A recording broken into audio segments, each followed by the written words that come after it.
Mainitang diskusyon ang namagitan sa gitna ng mga nagrereklamong residente laban kay Cugon Lezo Barangay Kapitan Felvin Villanueva dahil sa pagpili ng mga benepisyaryo sa programang tulong panghanap buhay sa ating disadvantaged displaced workers o tupad ng DOLE. Tahasang ipinaabot ng mga residente ang kanilang pagkadismaya sa kapitan dahil sa umano'y hindi pagpili sa kanila ng mga walang hanap buhay at paulit-ulit lang na mga tao na malapit sa kanyang ipinapasok niya sa tupad. 84 na kung kadanom, bakukon, gapon ako pagdanom, ayuwa kami nakaon, nga gaywa ka apa, nga magubang mo.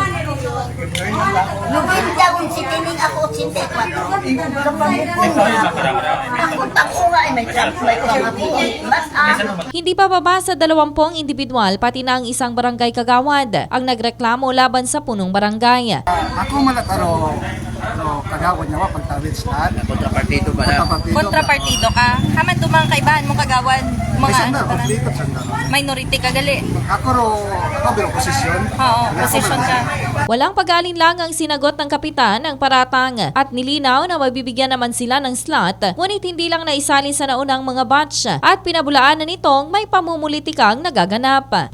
Agri karon sa tupad nga ron nga ginaligar ninyo bukas ra amon nga barangay sa pagbaton kun naila sanda magpalistarya dahil ongoing kan makaron uwa kami ginabaton ko sanda ano man nga oras nga magadtorya pero ro ginahambay nanda nga ron nga uwa nahapon gid pabayan na ako na nasambit nga ano to sa anda nga rong sitio ay maka-testify ko na akon nga mga kagawad no kung wa sa ituro mag-ano ida. Para sa patas na pamamahayag, parehong binigyan ng K5 News FM sa eksklusibong face-to-face interview ang magkabilang panig ng pagkakataon para maipaabot ang kanilang sentimiento. Sa huli nangako ang barangay kapitan na lahat ng mga residente na nagreklamo ay isasama sa listahan at mabibigyan ng trabaho sa tupad, bagay na ipinagpasalamat naman ng mga ito dahil malaking tulong ang programa para sa kanilang pang-araw-araw.